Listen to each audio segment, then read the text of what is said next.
Olá, terceiro ano, dando continuidade aos nossos estudos, veremos agora o módulo 8 de redação, argumentação 3. Bom, dando continuidade aos métodos argumentativos que nós estávamos vendo nos módulos anteriores, vamos lá. O próximo é a dialética. Bom, nós chamamos de tese, como vocês bem sabem, o posicionamento justificado que o leitor, o redator, escolhe no modelo de redação, tá bem? Em relação ao tema que foi proposto.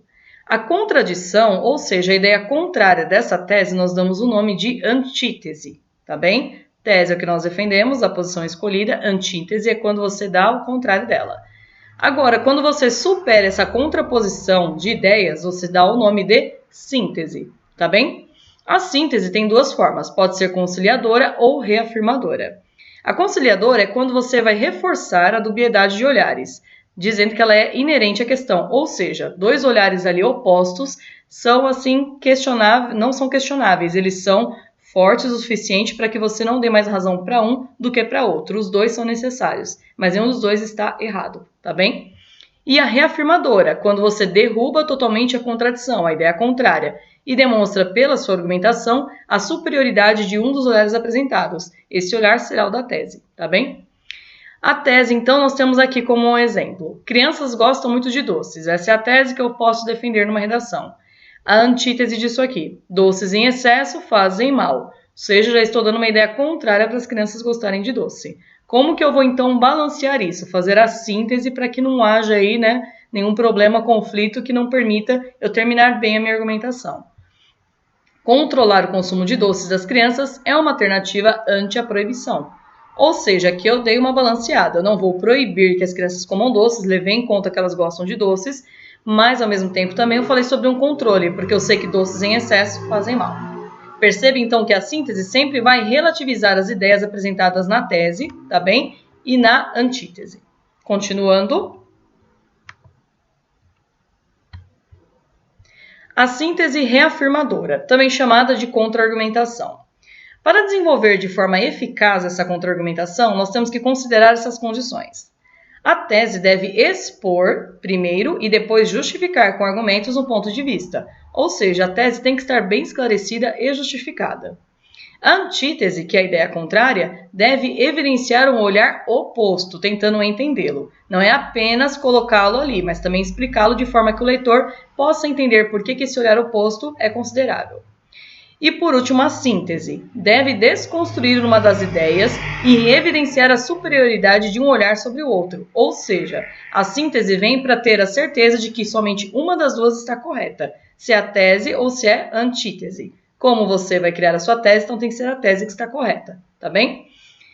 Em outros casos, essa contra-argumentação pode não discordar de forma completa, tá bem? Do ponto de vista oposto. O método para essa abordagem é um pouco diferenciado. O redator precisa saber medir a força de cada argumento que ele vai usar e saber expressá-los para caracterizar a superioridade de um sobre o outro. Aqui está um esquema de quando você quer fazer uma contra-argumentação de uma forma não tão radical.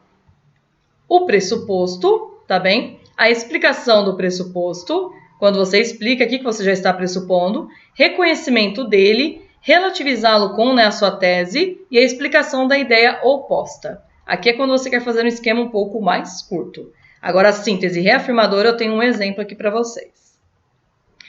Um exemplo a partir da tese. O modelo democrático não é limitador do engajamento, tá bem? A tese apresentada. É possível pensar que o modelo de democracia praticado hoje pressupõe um sistema político representativo, o que desfavorecia um maior engajamento. Isso ocorreria porque o indivíduo, ao transferir a um político a sua voz, estaria se afastando do processo decisório. Essa é a tese que eu apresentei, meu ponto de vista.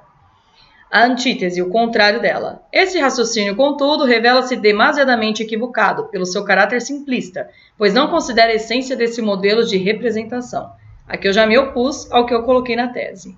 E aí agora, como que eu vou relativizar reafirmando uma delas?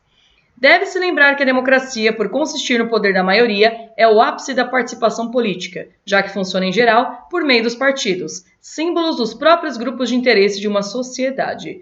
Ou seja, aqui eu já estou reafirmando que, como o país funciona a partir da democracia, nós devemos saber como ela funciona a partir dos grupos, respondendo pela sociedade. Eu reafirmei o que eu já tinha dito antes. tá bem? Para que eu quebrar qualquer possibilidade de uma visão oposta. Essa é a síntese reafirmadora.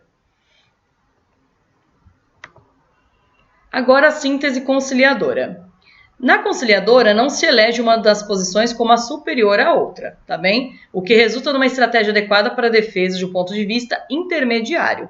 Quando a gente diz intermediário aqui, a gente não quer dizer, nossa, o redator está em cima do muro. Não é isso.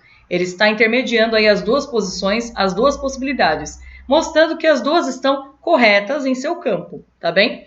Reforçando que a dubiedade de olhares é inerente à questão discutida. Claro que isso vai depender muito do tema.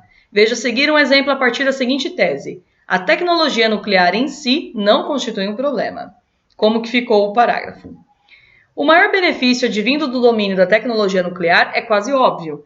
Trata-se de uma fonte inesgotável de energia, extremamente importante em um mundo cada vez mais dependente do petróleo, um recurso natural finito.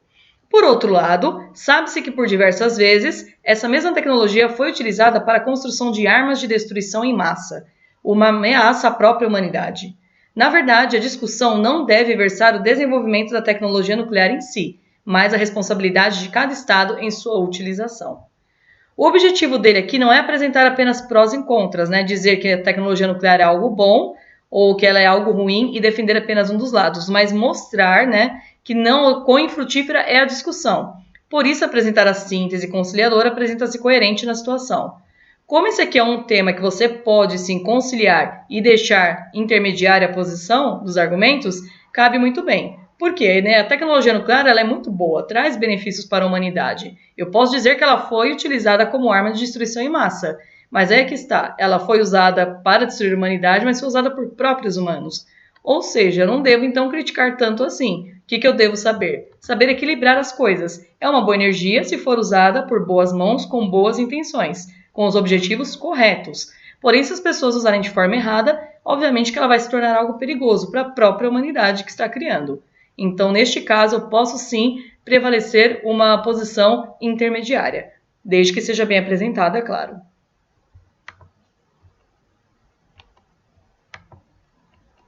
E agora nós temos, por último, os exercícios. Deixa eu voltar a aumentar. Praticando aprendizado do 1 ao 6 no livro, são de múltipla escolha. E o Desenvolvendo Habilidades só tem 4 exercícios. Vou mandar para vocês pelo plural, tá bem? Espero que não tenha ficado nenhuma dúvida. Aqui estão apenas os tópicos principais do módulo 8 de redação. Lembrem de anotar quais dúvidas que vocês tiverem, qual parte da matéria que às vezes ficou confusa para vocês, para nós vermos na aula ao vivo durante a semana, tá bem? Por agora é só. Obrigada, terceiro ano. Até mais!